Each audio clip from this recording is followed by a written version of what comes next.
Hey there, this is Ulnar Harnish from Lily Knits Knitting and Crochet. In this tutorial, I'm going to teach you how to use tapestry crochet to create a reversible washcloth that is a pattern of an anchor.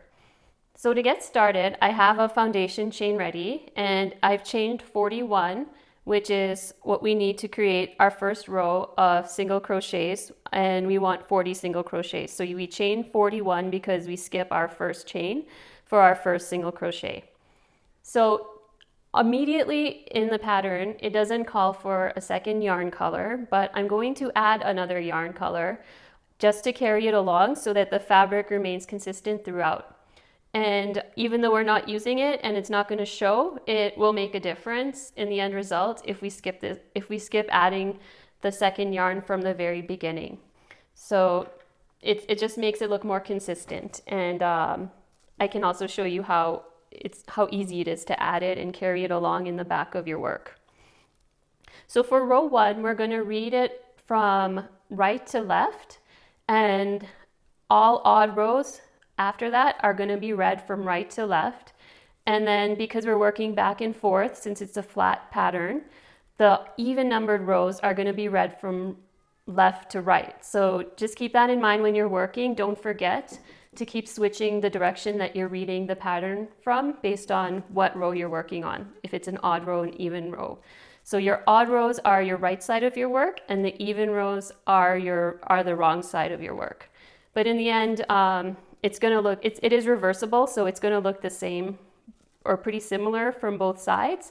It's just you want to keep it consistent so that you don't make any mistakes, because if your pattern isn't symmetrical, it's gonna mess up where you add your color, and it's just not gonna add up. So we'll get started.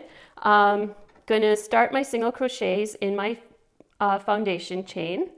So I insert my hook into my loop, and then I add my second yarn by holding it underneath like so right underneath my working yarn, and I just kind of grab a hold of it whichever way is comfortable. You can just work or play with it. And the first row is a little bit trickier just because you're working into the foundation chain, but it gets much easier once you figure this out, and it's actually really simple.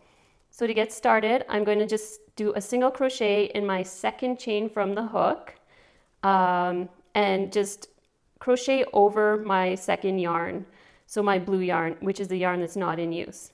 So I insert my hook into the chain, and then I hold my second yarn behind just to keep it out of the way, and then work a single crochet over it. This is the hardest part.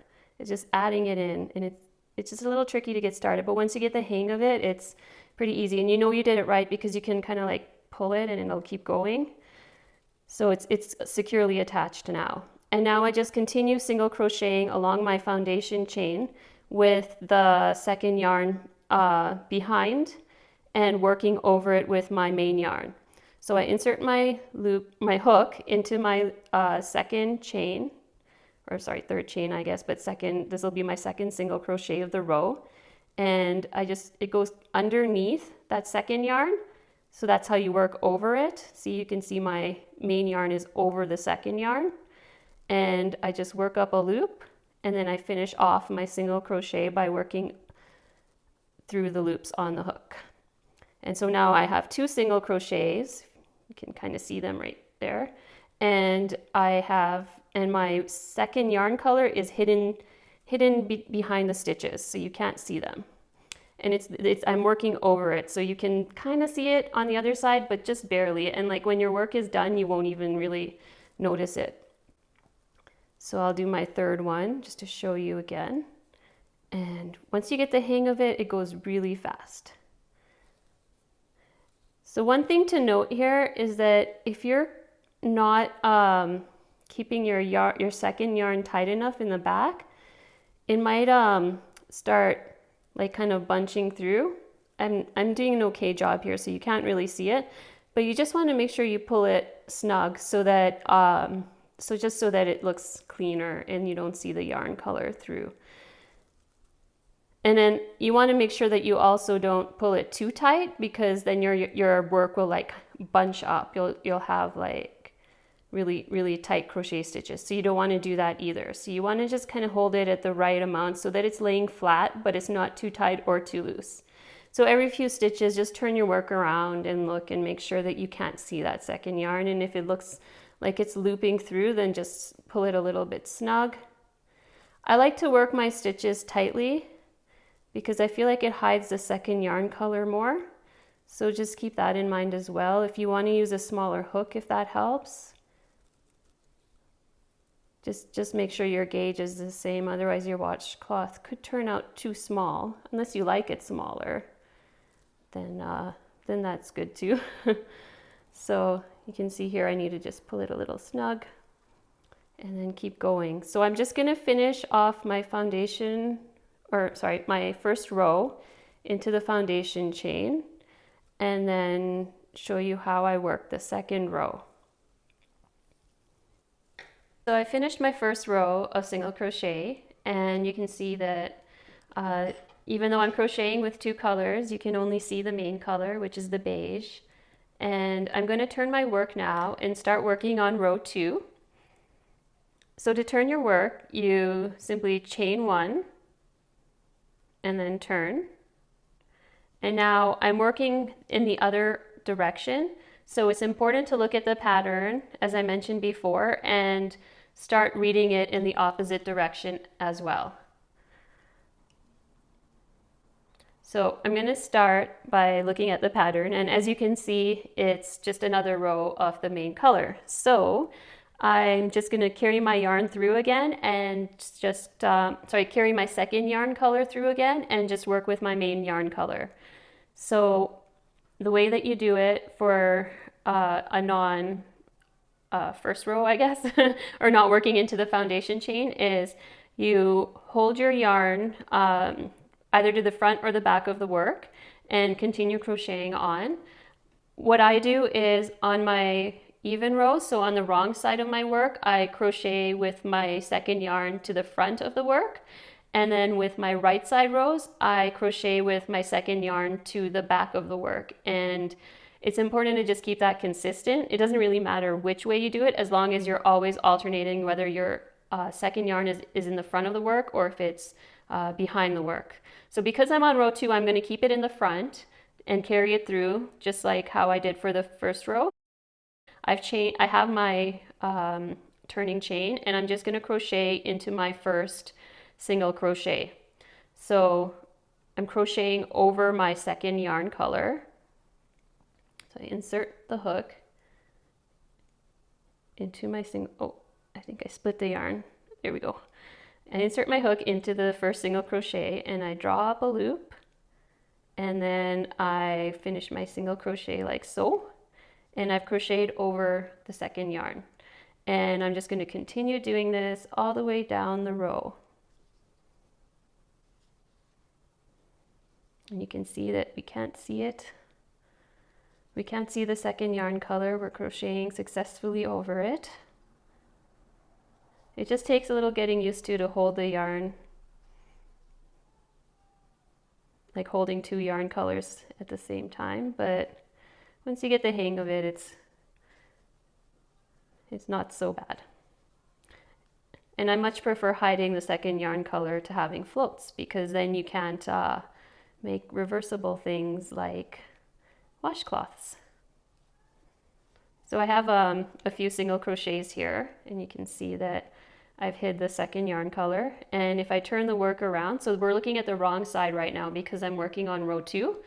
And if we look at the right side of our work, you can see that you can't see the second yarn color there either. We're doing a really good job of hiding it. I mean, you can, if you look really close, you can sort of see it, but it's just peeking through barely, and it's not really affecting the look of the work. So I'm just going to continue single crocheting all the way down row 2 and carrying my yarn over and pulling it snug if I ever feel like it's too loose, but not too snug. So I'm going to finish off this row and then come back And we'll start working on the next row, which is row 3. And row 3 is the row that we actually start to change colors. So this is where it gets exciting. I finished my second row and I've turned my work. And so now I have 2 rows of my main color. And I'm going to start working on my third row, which is read from right to left on the pattern. And this is the first row where we actually start using the second color. What we do according to the pattern is work 14 stitches in our main color and then switch to our second color and work 12 stitches in the second color and then switch back to the main color and finish off the remaining 14 stitches with the main color. So we'll get started. I've already chained 1. And I'm going to use my second yarn I'm going to hold my second yarn color to the back of my work, since in the previous row I held it to the front of my work. So I'm holding it behind and just crocheting over it like we did in the previous row. So I insert my hook into the first single crochet and crochet over my second yarn. Complete my single crochet stitch like so. And then work 14 stitches in my main color. So I've worked 2,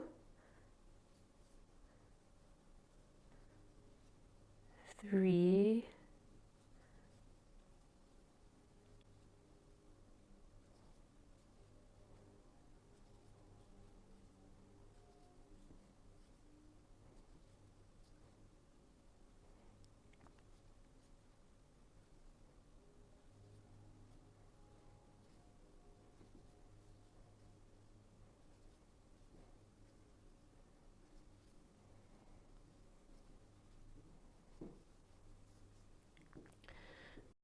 I have 13 stitches worked with my main color and holding my second color to the back of the work.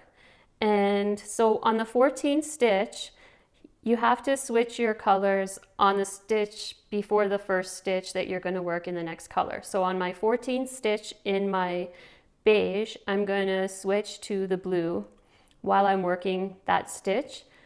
Otherwise, our stitches will be, like the color that you see will be shifted to the left, and we don't want to do that. We want to actually see that color on the stitch we're working. So I begin my stitch with my main color and I pull up a loop, and then to switch to my second color, I drop my main color, I pick up my second color, and I finish my stitch with my second color. So you can see that I've worked 14 stitches here with my beige, and the last stitch, even though I finished it with the blue, it's still beige on top. And this will ensure that my next stitch is blue. So now I'm going to work 12 stitches with my blue and hold the beige color behind, just like I was doing before when I was holding the blue color behind. So I work 12 stitches with blue, continue crocheting over my second color,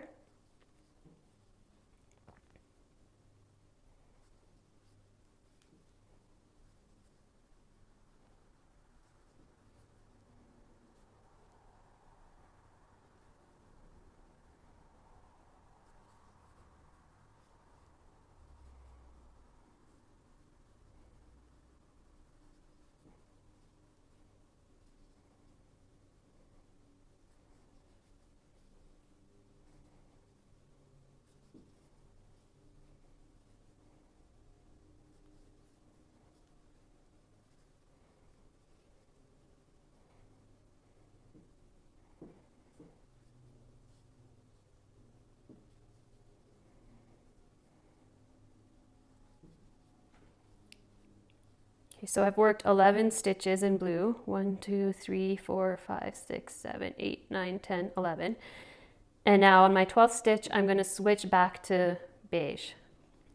So I start my stitch with blue, and then I drop my blue and pick up my beige, and finish the stitch with the beige.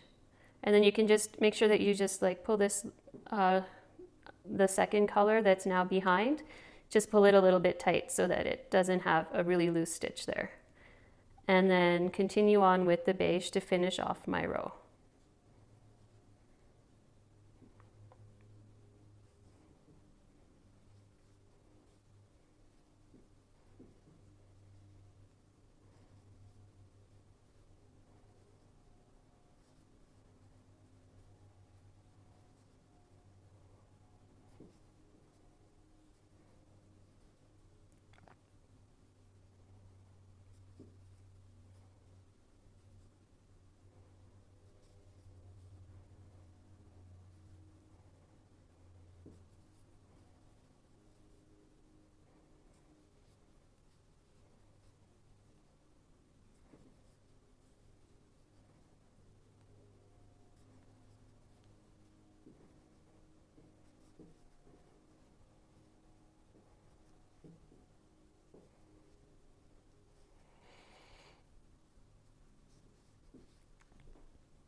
Okay, so I finished row 3, and what I do at the end of each row is I kind of just pull it tight just to make sure all my stitches space out nicely and that it doesn't bunch up.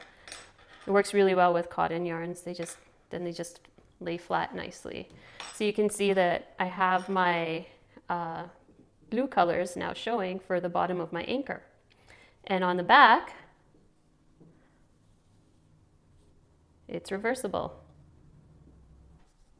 Looking at the pattern for row 4, it says we work 11 stitches in our main color, followed by 18 stitches in our second color, and then 11 stitches in our main color to finish off the row.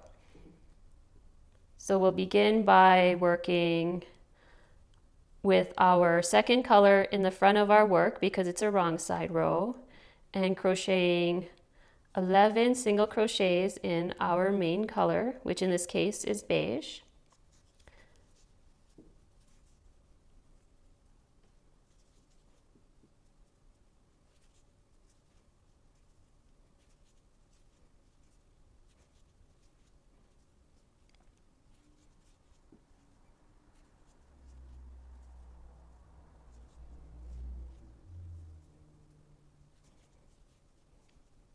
So I have 10 stitches, 1, 2, 3, 4, 5, 6, 7, 8, 9, 10. And on the 11th stitch, I'm going to switch to blue.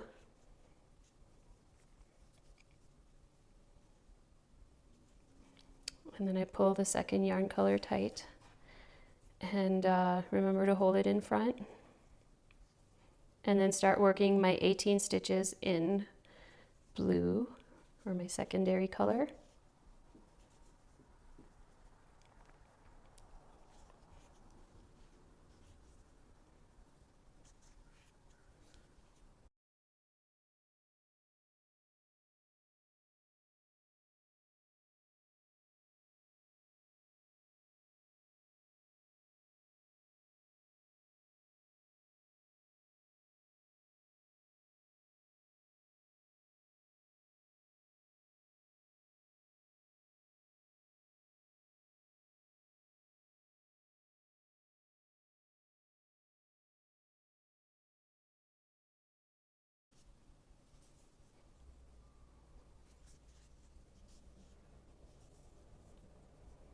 So this is my 17th stitch.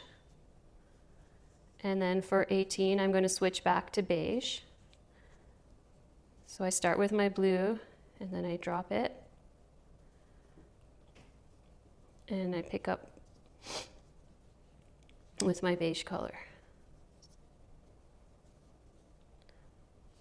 And continue on, finishing off the remaining 11 stitches with my main color.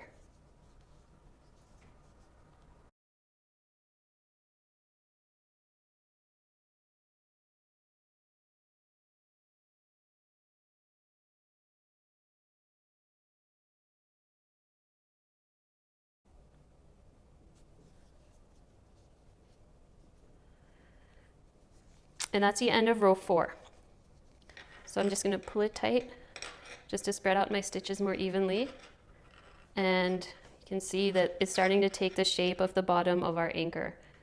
And if I turn it around to the right side of my work, you can see it looks pretty much the same, and it's reversible. So continue on with this pattern, and by the end of the 40 rows, you'll have a cute washcloth with a pattern of an anchor on it. And then all you need to do is work a border around it in single crochet just to finish it off and make it look nice and tidy, and you'll have your washcloth. I hope you enjoyed this tutorial.